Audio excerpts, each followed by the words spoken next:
All right, so a bit of a different background today compared to the car. So hopefully you can hear me okay. I've got this waterfall in the background. It just looks pretty, but hopefully it's not too distracting. So today I want to talk to you about something a bit different. I get questioned a lot about gold. You know, should I buy gold? Should I own gold as part of my portfolio?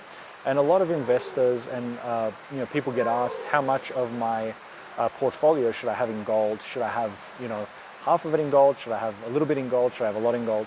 And most people say have about 5% of your assets in gold.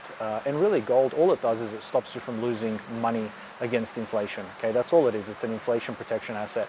And I've never really liked gold. I don't like it. I don't enjoy it. And it doesn't do anything for you. It doesn't feed you. It doesn't give you any cash. Like, it doesn't pay you anything. But it makes people feel comfortable. And so most professional investors will say have somewhere between 5 or 10% of your wealth in gold. And today I want to give you a different thing, or a different perspective on something else that you can own that I believe is better than gold, and it'll actually do the same thing that gold does, and sometimes even more. Okay, and that's Rolex watches. And that may sound strange to you, but if you buy a $1,000 watch or a $500 watch or even a $100 watch, I mean, it tells the time, it does everything great. So there's nothing from a timekeeping perspective that's great. But that watch will be worth nothing in a couple of years. I mean, it really won't. I mean, especially buy a $100 watch, what can you get for it? Nothing. You wear it, it's like clothing. You own it and then you get rid of it. A Rolex is a little bit different, and there's lots of different brands, and I'm not going to get into the specifics of each. You need to know what you're doing. But there is one particular watch that has always done well and has done so for like 50 years, and that is the Rolex Submariner. And the one you want to get is the stainless steel version. And they retail anywhere from 7,000, 8,000 all the way to kind of 13,000, 14,000. You might think that's a lot of money for a watch. And there's different types, right? The stainless steel, then there's the solid gold, and then there's the what they call the two-tone, which is a gold and stainless steel combination. So that's the one that I have currently. It looks something like this. And so that's a gold and steel combination Submariner. And I've had this one for about, I don't know, maybe 3 years. And before that, I've had a number of stainless steel models. And what happened to me is in 2007, I bought my first Rolex, and I didn't really know much about them. I liked the way they looked. And when I got my first management job with the bank that I was working for, I decided to reward myself by buying a Rolex. I was like, yep, status symbol or whatever. And I bought it at the time. I bought it used, and I paid like $3,000 or $4,000 for it. Okay. And I sold it like 3 years later for like 5,000 or 6,000, I don't remember, but it was more than what I paid for it. I was, this is crazy. How can you buy something, wear it, enjoy it, and then sell it for more than you paid for it? And then I bought another Rolex after that, and same thing happened, And what you'll find is that over time, the Rolex Submariners go up in value. So obviously, just because of time, but also because Rolex really maintains its prices and increases them every year. And as well as that, they limit the amount of watches they make. And so Rolex has just been one of those brands that you can enjoy, you can wear, and is actually worth something later on. And so, people say, well, why do you buy expensive watches? Obviously, I enjoy it, but part of it, honestly, is because it's actually a good investment strategy if you buy the right stuff. Now, not every Rolex is. Again, I'm not going to get into teaching people on which models. You can research and you can find out very quickly. But my point is this: don't always assume that gold is the only option.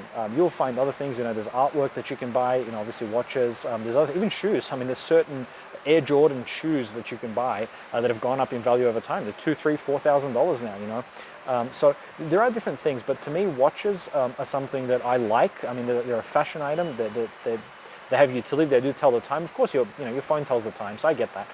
But I like them. It's something that I can wear and enjoy. And then when I want to get rid of it, I can get my money back, and oftentimes more if I've bought the right model. And here's the other thing that you have to think about is, let's say that you're stuck in a pinch and you're in a foreign country and you've lost your wallet, right? How are you going to get money? I mean, you're stuck, right? I travel a lot, and so guess what? My Rolex stays on my wrist. If I need to, this is worth somewhere between $10,000 and $12,000, roughly, depending on who you sell it to and whatever. But somewhere between $10,000 and $12,000. I can be anywhere in the world, and I can get $6,000, $7,000, $8,000 for it in a pinch anywhere. Like any country in the world, I can walk into a jewelry store or a pawn shop or something like that, and I can get rid of it for $7,000, $8,000, and I can be out of that bind. And there's not many things. I'm not going to carry gold bars in my pocket, right? Those are pretty inconvenient, right? But a wristwatch, I can wear anywhere. So other than just being an inflation hedge, a way that I can enjoy something and make a little bit of money, it's also a good safety mechanism for you if you travel, or if you ever get in trouble, if something happens, they're always worth something.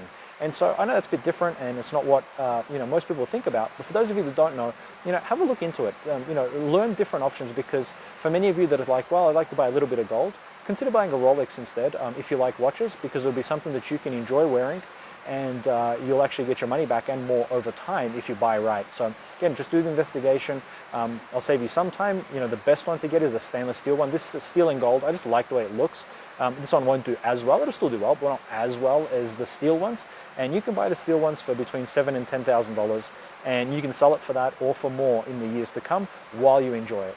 And so again, I'm not saying go out there and just buy a watch today, but what I am saying is if you're looking at different options, and gold is one of the things that you are thinking about, I'd recommend look at this as well. And again, if you travel, or if you could ever find yourself in a tough situation, it's a really easy way to get cash quickly. It is no different, honestly. I mean, I've traveled the world. It is the same as carrying cash or gold, in the sense of the ability to quickly get some money out of it to get you out of a tight spot. So anyway, hopefully this has helped you, given you a different perspective, and you've learned something new. So have a great day, and see you next time.